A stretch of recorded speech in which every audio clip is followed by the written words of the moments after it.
విధాన సౌధ దగ్గరికి, అంటే వారి శాసన సభ అక్కడ సెక్రటరేట్ అక్కడికి వచ్చిన తర్వాత అక్కడ టీం సభ్యులందరినీ కూడా ప్రభుత్వం సన్మానించి ఆ తర్వాత విధాన సౌధ దగ్గర నుంచి కూడా చిన్న స్టేడియం వరకు ర్యాలీగా వెళ్ళాలి. అక్కడ అభిమానులందరికీ కూడా కప్పు చూపుతూ కూడా వారందరికీ కూడా ప్రేక్షకులతో ఈ యొక్క గెలుపును పంచుకోవాలని చెప్పి టీం భావించింది. ఈ నేపథ్యంలోనే అసలు గవర్నమెంట్ చూస్తే ఖచ్చితంగా వచ్చినటువంటి ప్లేయర్స్ కు స్వాగతం పలికి అక్కడి నుంచి విధాన సౌధకు తీసుకొచ్చేటువంటి రూట్లు కావచ్చు, ఇదంతా కూడా బందోబస్తు ఏర్పాటు చేశారు.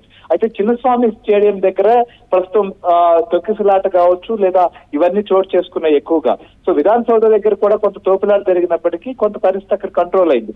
కానీ చిన్నస్వామి స్టేడియం దగ్గరకు వచ్చేసరికి మాత్రం పరిస్థితి పూర్తిగా చేయదాటిందనే చెప్పొచ్చు. అక్కడ కంప్లీట్ గా బ్యారికేడ్లు ఏర్పాటు చేసి సెక్యూరిటీ ఏర్పాటు చేసి వారిని కూడా ప్లేయర్స్ కావచ్చు, విఐపీలు వెళ్లే గేట్ కాకుండా మిగిలినటువంటి ప్రేక్షకులను మ్యాచ్లప్పుడు అనుమతి చేసేటువంటి గేట్ల నుంచి కూడా వారందరినీ కూడా లోపలికి పంపించేటువంటి ప్రయత్నం చేశారు. అయినప్పటికీ ఒక్కసారిగా వేల సంఖ్యలో అభిమానులు రావడం, లోపలికి వెళ్ళాలి, కప్పు తీసుకొస్తున్నటువంటి ప్లేయర్స్ కు స్వాగతం పలకడమే కాదు వారందరినీ కూడా అభినందించాలనేటువంటి ఉత్సాహంతో చాలా మంది చేరుకున్నారు. వీరందరూ కూడా ఆర్సీబీకి అభిమానులు. నిన్నటి నుంచి కూడా వీళ్ళందరూ కూడా చాలా వెయిట్ చేస్తున్నటువంటి పరిస్థితి, ఎప్పుడు వస్తారా టీం అని.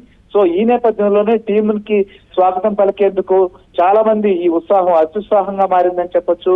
అభిమానులు కూడా ఒక రకంగా చెప్పాలంటే అందరూ కూడా చాలా మంది వీరిలో చదువుకున్నటువంటి వాళ్ళు, విద్యావంతులు, సాఫ్ట్వేర్ ఉద్యోగాలు చేసేటువంటి వారు కూడా ఉన్నట్లుగా తెలుస్తుంది. సో ఇలాంటి వారు అక్కడ ఉన్నటువంటి పరిస్థితిని అంచనా వేయడం కానీ లేదా పరిస్థితులు చేదారుతున్నాయన్నప్పుడు వెనక్కి తిరగడం కానీ కూడా చేయలేదు.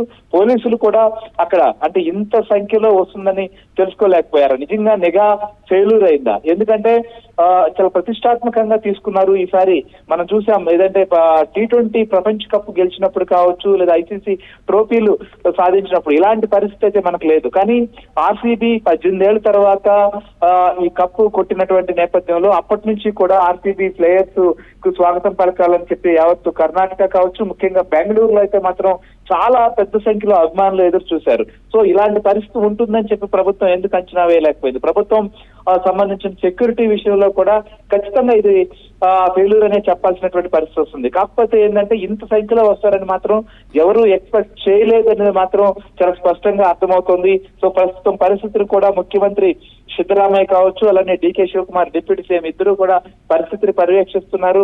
సో వెంటనే కూడా క్షతగాత్రులు పరామర్శించడానికి బౌరింగ్ హాస్పిటల్ కూడా సీఎం సిద్ధరామయ్య బయలుదేరి వెళ్ళినటువంటి పరిస్థితి.